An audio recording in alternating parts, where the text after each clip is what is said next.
autorité pour un monarque britannique.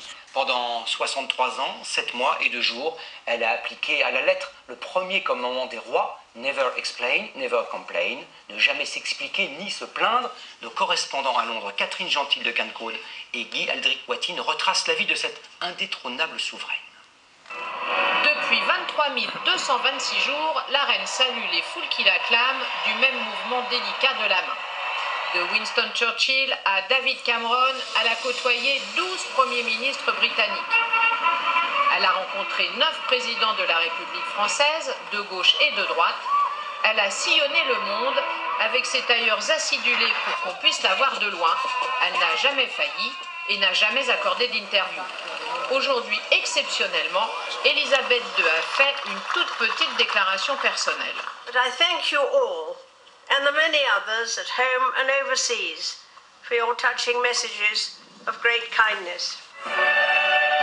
Quand elle est couronnée le 6 février 1952, Elisabeth est la 40e monarque d'une lignée royale qui remonte à près d'un millénaire avec Guillaume le Conquérant. Dans ce contexte, l'ombre bienveillante de Victoria lui a été très utile.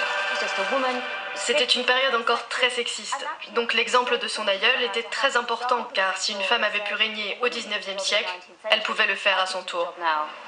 Victoria a vécu à une époque où la Grande-Bretagne a vu sa puissance s'exercer sur le monde, au point que le soleil ne se couchait jamais sur l'Empire britannique.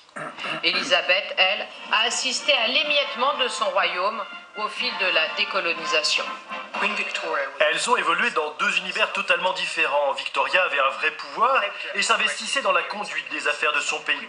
Ce n'est pas du tout le cas d'Elisabeth II. D'ailleurs, pour elle, être reine n'est pas un privilège, mais c'est un devoir.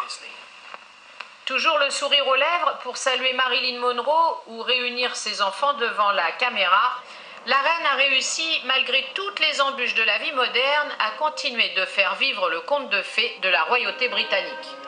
Un sondage résume la cote d'amour dont elle bénéficie et qui représente aussi un record.